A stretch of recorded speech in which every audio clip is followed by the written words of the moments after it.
요즘 전 세계적으로 교인의 수가 감소하고 있다 하는 것은 이제 더 이상 놀라운 소식이 아닙니다.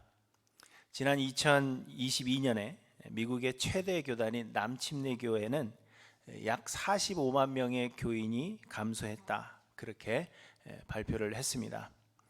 이는 14년째 연속 감소하고 있는 것으로 2006년 이후로는 230만 명의 교인이 감소한 것이고, 지금도 계속해서 감소하고 있는 그러한 추세라고 합니다.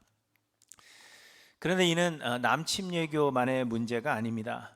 미국 안에 수많은 교단들이 존재하지만 계속 성장하고 있는 교단은 단 2교단밖에 없다 하는 연구조사 결과가 있었습니다. 그 2교단 중 하나가 저희 PCA 교단입니다. 이건 그냥 말씀드리는 겁니다. 뭐 그렇다는 거예요. 그러나 아무튼 전 세계적으로 교인의 수는 계속 감소해서 2050년쯤이 되면 이슬람의 수가 우리 기독교인들의 수보다 더 많아질 것이다 라고 예상을 하고 있습니다.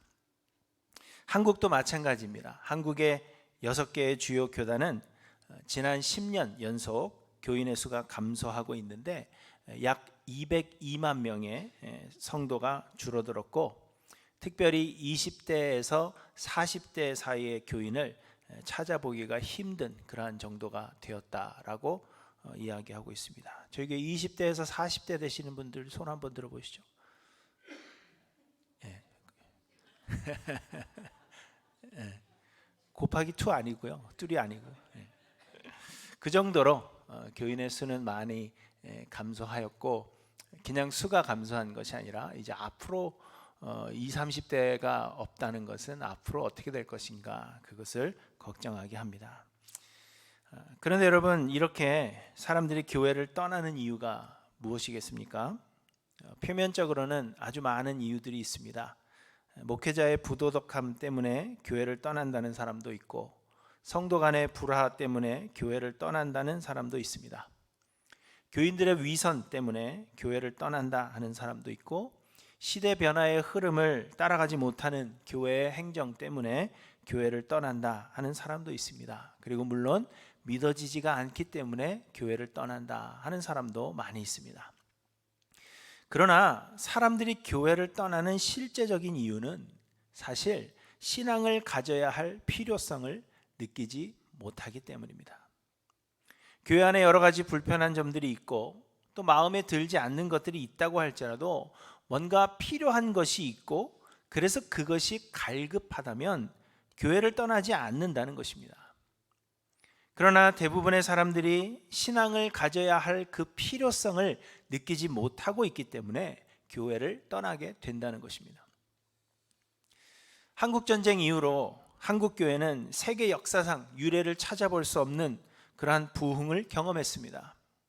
그래서 한때는 전 국민의 35%가 기독교인이었던 그런 때가 있었습니다. 세계에서 제일 큰 교회들, 세계에서 가장 많이 모이는 그러한 교회들이 한국에 있었고, 높은 곳에 올라가서 보면 빨간 십자가만 보일 정도인 때가 있었습니다. 어디든지 교회를 개척하기만 하면 수년 안에 자립이 가능했었습니다. 여러분, 그 이유가 무엇이었겠습니까? 물론 그 중에 성령의 역사가 없었던 것은 아니지만, 한국교회 부흥의 가장 큰 원인으로 꼽히는 것은 한국 전쟁 이후에 배가 고팠기 때문이라 하는 것을 부인할 수가 없습니다. 한국 전쟁 이후에 대부분의 사람들이 가난했습니다. 그런데 예수 믿으면 복을 받을 수 있다 하는 그 기복신앙이 한국교회 부흥에 큰 역할을 했다는 것을 부인하는 사람은 한 사람도 없습니다. 이처럼 그 필요가 무엇이든지 간에 그 필요성을 느끼기 때문에 사람들이 신앙을 가지려고 한다는 것입니다. 미국에서도 9.11 테러 이후에 교회 출석률이 급증했다는 사실을 여러분 아십니까? 테러로 인해서 사람들의 마음이 불안해했던 것입니다. 육체적 테러를 당할 수도 있다 하는 불안함도 있었지만 내세에 대한 불안함도 있었습니다.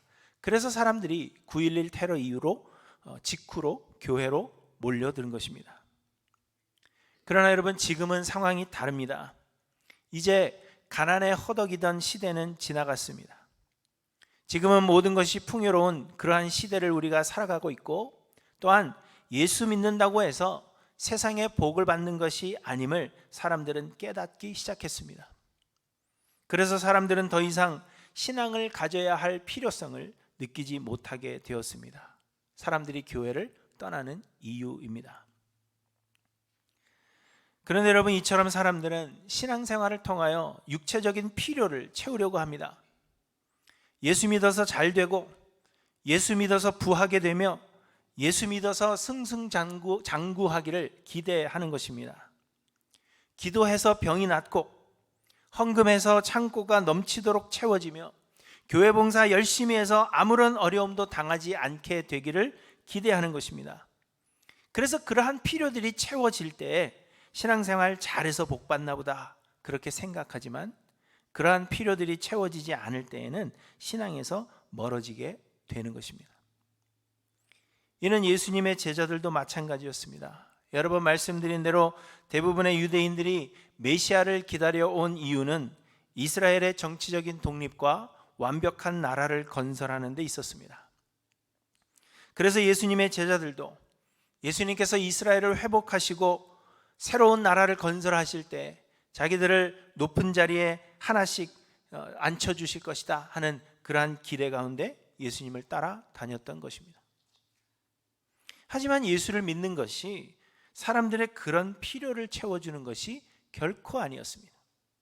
예수님은 십자가에서 우리의 죄를 대신하여 죽으실 것이었고, 부활하신 후에는 하늘 아버지께로 가실 것이었습니다.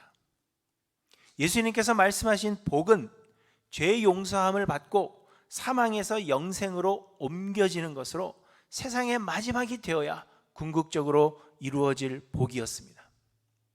또 예수님께서 말씀하신 하나님의 나라는 우리 안에 하나님의 통치가 이루어져서 우리의 마음과 생각을 지키시는 것이었습니다. 결코 사람들이 생각하는 이 세상에서의 형통함이나 어떤 어려움도 겪지 않게 되는 그러한 복이 아니었다는 것입니다.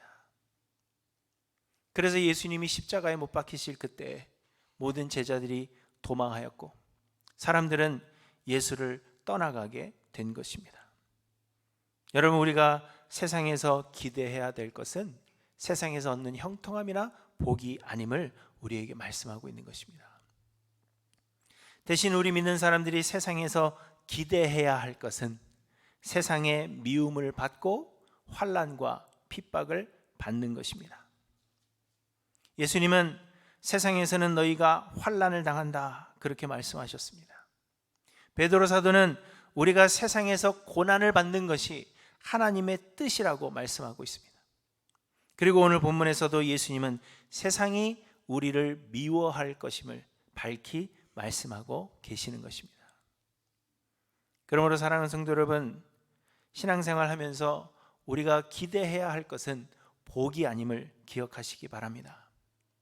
우리의 육체적이고 세상적인 필요가 채워지는 것이 우리가 신앙생활하며 기대할 것이 결코 아닙니다. 여러분, 우리가 그러한 기대를 가지고 신앙생활을 한다면 우리는 결국 하나님에게서 멀어질 것이요, 끝내 우리의 구원을 이루지 못할 것입니다. 왜냐하면 때로는 하나님께서 우리가 기대하는 것을 주시기도 하시지만, 그러나 많은 경우에 하나님은 우리의 육체적인 필요를 채워주지 않으실 것이기 때문입니다. 그러면 여러분, 하나님께서 우리로 이 환난과 핍박을 겪게 하시는 그 이유가 무엇입니까? 그것은 우리를 단련시키시려는 것입니다. 말할 수 없는 고난을 겪던 욥은 내가 가는 길을 그가 아시나니 그가 나를 단련하신 후에는 내가 순금같이 되어 나오리라 이렇게 말했습니다. 베드로 사도는 사랑하는 자들아, 너희를 시련하려고 오는 불시험을 이상한 일 당하는 것 같이 여기지 말라 하셨습니다. 우리의 삶의 시련은 우리를 연단하시는 불시험이라는 것을 말씀하고 있는 것입니다. 우리는 하나님의 은혜로 구원을 얻었지만 우리가 완전한 의인이 된 것은 아니라고 했습니다. 우리는 여전히 죄가 많고 또 모나 있는 그러한 죄인들입니다. 하나님을 온전히 의지하지 못하고 우리의 인간적인 욕심이 아직도 우리 가운데 살아 있습니다. 그래서 하나님은 우리로 고난을 당하도록 허락하심으로 우리를 정결케 하시고 하나님만을 온전히 의지하게 만들어 가시는 것입니다. 제 지인이 저에게 이런 글을 오래전에 보내주었습니다. 하나님이 나를 너무 사랑하심으로 나를 더욱 주님의 형상 닮게 하시기 위해 나의 모난 부분들을 깎아 나가실 때 나는 그것을 고난이라고 부르지만 하나님은 그것을 사랑이라 부르신다 말씀하신 그런 글입니다. 우리가 세상의 미움을 받고 환난과 핍박을 받는 것은 하나님의 사랑이요 또한 은혜입니다. 그러므로 우리는 세상을 사는 동안에 세상의 미움을 받아야 하고 환난과 핍박을 받아야 한다는 것입니다. 그러므로 여러분, 교인의 수가 감소하는 것 물론 안타까운 일이지만 그리 놀라운 일도 아닙니다. 또한 많은 사람들이 교인의 수의 감소를 막고자 노력하지만 이는 우리가 막을 수 있는 일도 아니고 또 당연한 일입니다. 영생으로 인도하는 문은 좁고 그 길이 협착하여 찾는 자가 적다, 그렇게 말씀하셨기 때문입니다. 우리는 다만 이 환난의 때에도 핍박을 당하는 그때에도 우리가 믿음에서 멀어지지 않기를 하나님 앞에 간구해야 한다는 것을 우리에게 말씀하시는 것입니다. 그러면 여러분, 우리가 세상의 미움을 받고 또 환난과 핍박을 받는 이유가 무엇이겠습니까? 우리가 세상의 미움을 받을 것에 대해서 말씀하신 예수님은 우리가 세상의 미움을 받는 그 이유가 무엇인지를 우리에게 말씀하시는데, 그 이유는 세상이 예수 그리스도를 미워하기 때문입니다. 이 세상은 먼저 예수 그리스도를 미워했습니다. 18절에 보시면 세상이 너희를 미워하면 너희보다 먼저 나를 미워한 줄을 알라, 이렇게 말씀하십니다. 세상은 그리스도를 미워합니다. 그리고 그 이유, 곧 세상이 예수 그리스도를 미워하는 이유는 예수님께서 세상 사람들의 죄인됨을 알게 하셨기 때문입니다. 세상에 많은 사람들이 있는데 예수님이 오셔서 너희는 죄인이다 라고 정죄하셨다는 것입니다. 그러니 사람들이 싫어하는 것입니다. 22절에 보시면 내가 와서 그들에게 말하지 아니하였더라면 죄가 없었으려니와 지금은 그 죄를 핑계할 수 없느니라, 이렇게 말씀하고 있는 것입니다. 예수님 오시기 전에 사람들은 자기가 죄인인 것을 깨닫지 못했다는 것입니다. 그런데 예수님이 오셔서 예수님의 하신 모든 말씀을 통하여 세상 사람들이 다 죄인이라는 것을 분명히 밝히셨다는 것입니다. 그러니까 싫어하는 것입니다. 여러분도 한번 나가서 만나는 사람에게 당신 죄인이야 한번 해보십시오. 뺨 맞지 않으면 다행이죠. 그런데 여러분, 세상의 모든 사람들이 죄인입니다. 사람들은 죄를 어떤 행위로 생각하지만 죄는 행위가 아닌 어떤 상태를 말한다고 이야기했습니다. 아담이 선악과를 먹은 것은 하나님으로부터 자유하기를 원한 것으로 스스로의 인생의 주인이 되고자 했던 것입니다. 그래서 하나님은 아담의 범죄함 이후로 아담이 원한 대로 우리를 떠나셨으며 우리를 내버려 두셨는데, 우리 안에 하나님이 계시지 않은 그 상태를 가리켜서 죄라고 하는 것입니다. 요한일서 3장 4절에서 죄는 불법이라고 하셨는데 원어 성경에서는 죄는 무법이라 그렇게 말씀하고 있습니다. 곧 법이신 하나님이 그 마음에 계시지 않는 상태가 죄라는 것입니다. 그래서 악을 행하였기 때문에 죄인이 되는 것이 아니라 죄인이기 때문에 죄를 범하는 것이며, 세상의 모든 사람들은 죄인입니다. 사람들은 생각하기를 내가 악을 행하지 않았기 때문에 나는 죄인이 아니다, 그렇게 이야기하지만 그 마음에 법이 없는 것, 그 마음에 하나님을 모시지 않는 것이 죄이고 그 상태가 죄이고 죄인들이 악을 범하게 되는 것입니다. 그러나 사람들은 자신들이 죄인임을 깨닫지 못했습니다. 곧 자신들은 하나님을 밀어낸 적도 없고 하나님의 계명을 온전히 지켜 행했다, 그렇게 생각한 것입니다. 특히 유대인들은 하나님의 택함을 입은 백성들로서 그들은 의로운 사람들이라 그렇게 생각하기에 이르렀습니다. 하지만 예수 그리스도께서 오심으로 인하여 자신들의 죄인됨이 밝히 드러나게 되었다는 것입니다. 왜냐하면 예수 그리스도는 하나님이시기 때문입니다. 예수 그리스도는 그의 하신 모든 말씀들과 또 행하신 표적들을 통하여서 예수가 곧 하나님 되심에 대하여 밝히 말씀하여 오셨습니다. 그러나 유대인들은 하나님이신 예수 그리스도를 배척했습니다. 예수님은 말씀하시고 표적을 보이심으로 내가 하나님이다, 그것을 말씀하셨지만 유대인들은 계속해서 그 예수 그리스도를 배척한 것입니다. 이는 곧 하나님을 배척한 것으로 하나님을 밀어낸 죄인이라는 사실을 드러낸 것입니다. 그래서 23절에 보시면 나를 미워하는 자는 또 내 아버지를 미워하느니라 이렇게 말씀하시고 21절에도 이는 나를 보내신 이를 알지 못함이라 이렇게 말씀하신 것입니다. 예수님이 하나님이시기 때문에 예수님을 믿지 않는 것은 하나님을 믿지 않는 것이요, 그래서 예수님을 믿지 않는 것이 곧 죄라는 것을 이야기하고 계시는 것입니다. 그 마음에 하나님 계시지 않는 것, 그것이 죄인데 예수님을 밀어냈기 때문에 그들은 죄인이라는 것입니다. 또한 예수님은 사람들의 죄를 드러내셨습니다. 유대인들은 자신들이 율법을 잘 지켜 행한다 생각했습니다. 그러나 예수님은 유대인들이 율법을 온전히 지켜 행하지 못했다는 사실을 나타내셨습니다. 율법의 핵심은 하나님을 사랑하고 이웃을 사랑하는 것입니다. 그러나 사람들은 하나님을 사랑하고 이웃을 사랑하기 때문에 율법을 지켜 행하려 한 것이 아니라 자신들의 의를 드러내기 위해서 율법을 사용했다는 것입니다. 예수님은 이 사실을 드러내심으로 유대인들이 율법을 온전히 지켜 행하지 못한 죄인들이라는 사실을 밝히 말씀하셨습니다. 또한 여러분, 율법은 그 마음이 중요한 것입니다. 말과 행동으로는 음행을 저지르지 않아도 여자를 보고 마음의 음욕을 품는 자는 음행한 자라고 말씀하셨습니다.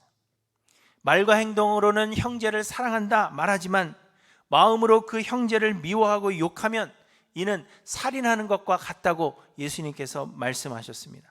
그래서 예수 그리스도로 인하여 세상의 죄인됨이 밝히 드러나게 되었다는 것입니다. 뿐만 아니라 예수 그리스도께서 세상에 오사 우리의 모든 죄를 대신하여 십자가를 지셨으며 그것을 믿음으로 구원 얻을 수 있는 새로운 길을 열어 놓으신 것입니다. 그럼에도 불구하고 사람들은 예수 그리스도의 하나님 되심을 믿지 못하고 예수 그리스도를 배척함으로 죄를 더하게 된 것입니다. 24절에 보시면 내가 아무도 못할 일을 그들 중에서 하지 아니하였더라면 그들에게 죄가 없었으려니와 지금은 그들이 나와 내 아버지를 보았고 또 미워하였도다 이렇게 말씀하십니다. 예수님을 배척한 것은 곧 하나님을 배척한 것이요 이는 죄 중에 죄임을 말씀하신 것입니다. 그래서 여러분, 세상이 예수님을 먼저 미워하였습니다. 예수님께서 세상 사람들을 죄인이라고 정죄하셨기 때문입니다.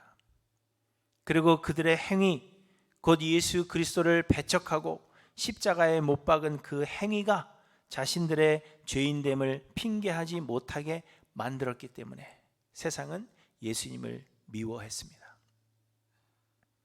그런데 그 예수님께서 우리를 택하셨다는 것입니다.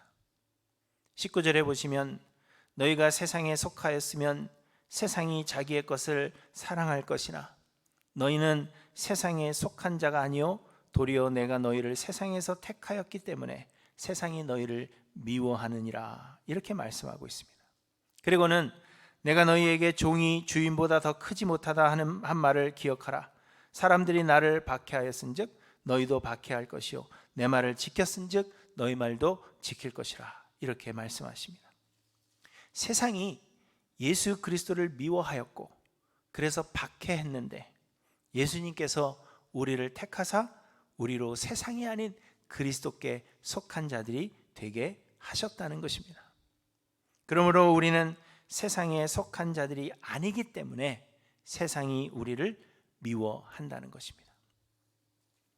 다시 말해서 세상이 우리를 미워하고 우리가 세상에서 환난을 당하며 또 박해를 받게 된다면 이는 우리가 예수 그리스도께 속하였다는 증거가 된다는 것입니다.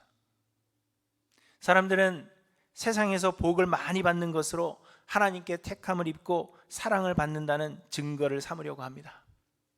어떤 사람이 모든 일에 형통하고 많은 복을 받는다고 하면 우리는 그를 믿음이 좋기 때문이라고 그렇게 생각합니다. 그러나 반대로 삶의 어려움을 많이 겪는 사람이 있다면 우리는 그에게 권면하기를 하나님을 좀 더 잘 섬겨보라 그렇게 권면하는 것입니다. 그러나 여러분, 세상에서 환난을 당하는 것은 오히려 우리가 예수 그리스도께 속하였다는 증거가 됨을 여러분 기억하시기를 바랍니다. 그러므로 세상에서 잘 되는 것, 형통하는 것 그것을 기대할 것이 아니라 우리는 예수 그리스도께 속하였기 때문에 세상의 미움과 환난과 핍박을 받을 수밖에 없다는 것을 여러분 기억하셔서 오히려 세상을 사는 동안에 세상의 미움받기를 소망하며 살아가시는 저 여러분들 되시기를 간절히 소망합니다. 뿐만 아니라 예수님께서 택하셔서 그리스도께 속한 자들 안에는 성령 하나님이 거하고 계십니다. 예수님께서 하늘 아버지께 청하여 또 다른 보혜사 성령을 보내주실 것이기 때문입니다.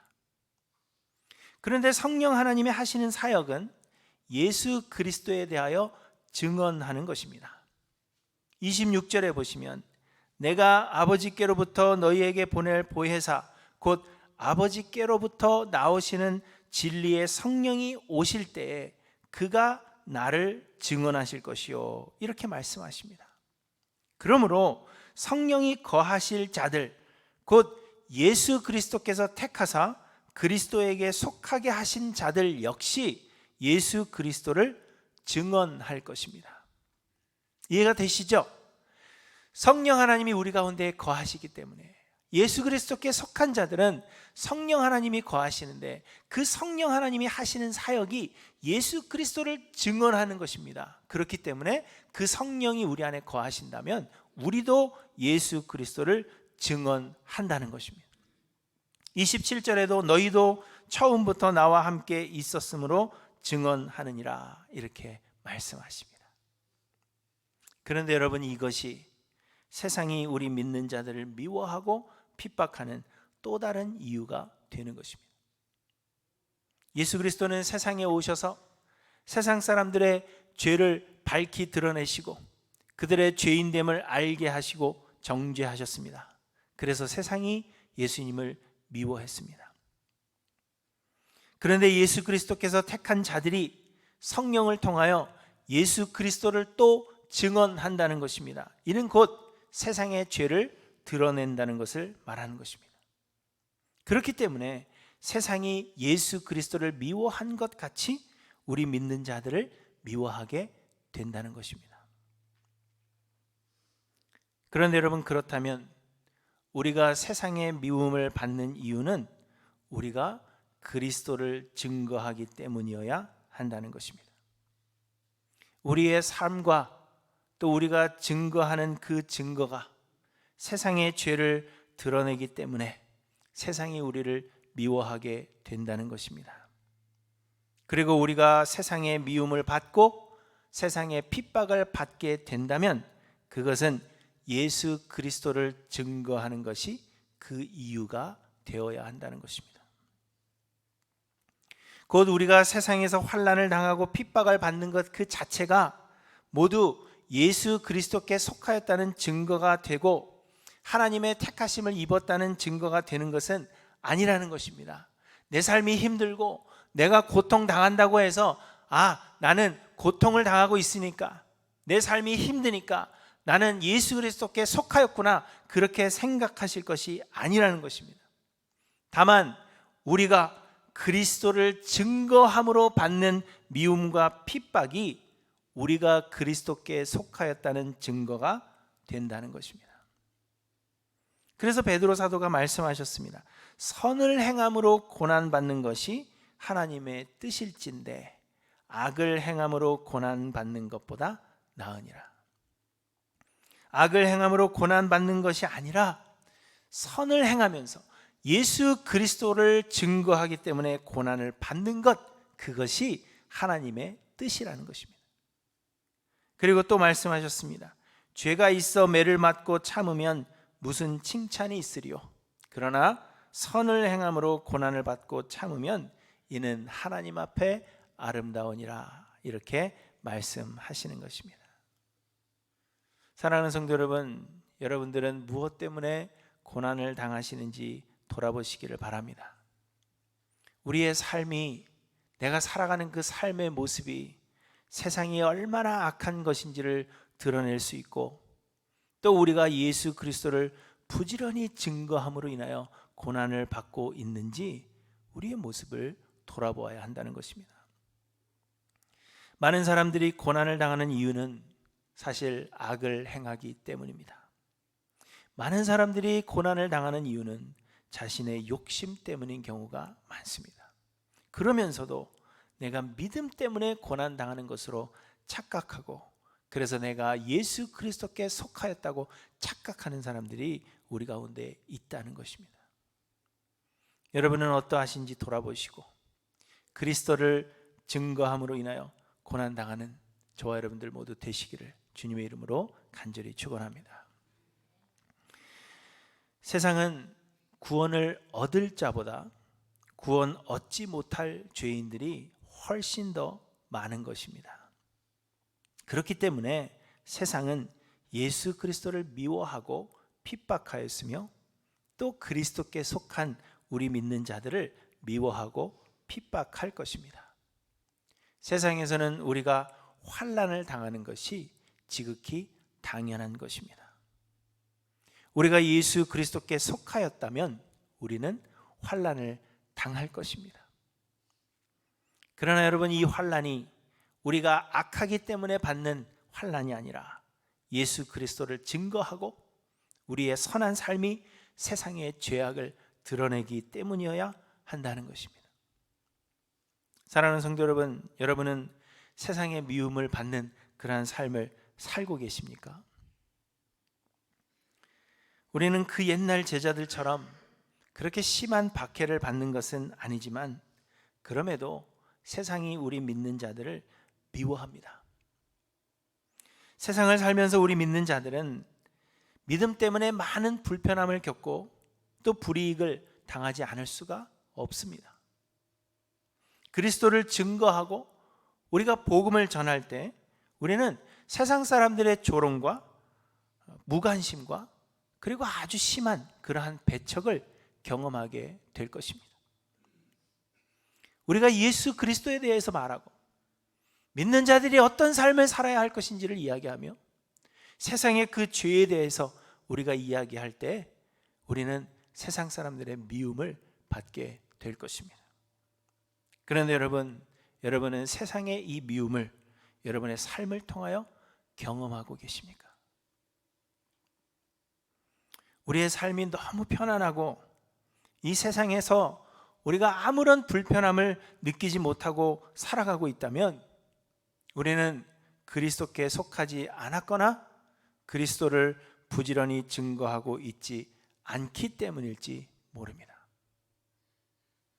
내 입으로 한 번도 예수 그리스도를 전한 적이 없고 이 세상의 부조리에 대해서, 하나님을 떠나 있는 그 삶의 모습에 대해서 내가 한 번도 이야기한 적이 없고, 믿음을 지키기 위해서 세상 모든 사람들이 다 하는 그 일을 내가 기꺼이 포기해 본 적이 없기 때문에 내 삶에 불편함이 없는 것입니다. 아무도 나를 미워하지 않아요. 내가 가진 믿음에 대해서 아무도 나를 조롱하지 않습니다. 그것이 미움 잘못되었다라고 우리에게 말하는 사람이 한 사람도 없어요. 여러분, 우리의 삶이 편안하다고 해서 아무런 불편함을 느끼지 못하고 있다고 해서 그것이 복이 아님을 여러분 기억하시기를 바랍니다. 우리가 예수 그리스도께 속하였고, 그래서 예수 그리스도의 그 복음을 우리가 담대하게 전하고 있으며, 또 우리가 하나님이 주신 그 계명대로 살고자 이 땅에서 우리가 노력하며 살아가고 있다면 여러분, 세상에서 살면서 불편함이 없을 수가 없습니다. 세상이 나를 그렇게 사랑해 줄 수 없는 겁니다. 세상이 나를 조롱하고, 세상이 나를 미워하며, 또 세상이 나의 믿음에 대하여 심한 배척을 하지 않는다면 우리는 그리스도께 속한 것이 아닐 수 있다는 사실을 여러분 기억하셔야 할 것입니다. 여러분, 무엇을 기대하며 사십니까? 하나님의 택하심을 입고 예수 그리스도께 속한 자들은 세상의 미움을 받게 될 것이요, 핍박을 받을 것입니다. 예수님 말씀하십니다. 세상이 너희를 미워하느니라. 미워할 수도 있다. 미워하지 않을까? 미워하지 않도록 노력하라. 그것이 아니라 세상이 너희를 미워하느니라, 이렇게 말씀하십니다. 세상은 우리를 미워합니다. 여러분을 미워해야 됩니다. 세상이. 하나님의 택하심이 입고 예수 그리스도께 속한 자들은 그래서 세상의 미움을 받게 될 것이고, 그래서 핍박을 받을 것입니다. 그러나 여러분, 예수님께서 말씀하셨습니다. 나로 말미암아 너희를 욕하고 박해하고 거짓으로 너희를 거슬러 모든 악한 말을 할 때에는 너희에게 복이 있나니 기뻐하고 즐거워하라. 하늘에서 너희의 상이 큼이라. 너희 전에 있던 선지자들도 이같이 박해하였느니라. 여러분, 죄가 만연한 이 세상을 살면서 아무 문제 없이 사는 것이 아니라, 그것을 기대할 것이 아니라 그리스도를 증거함으로 세상에 미움받는 것을 기뻐하며 살아가시는 우리 할례교회 모든 성도님들 되시기를 주님의 이름으로 간절히 축원합니다. 기도하십니다.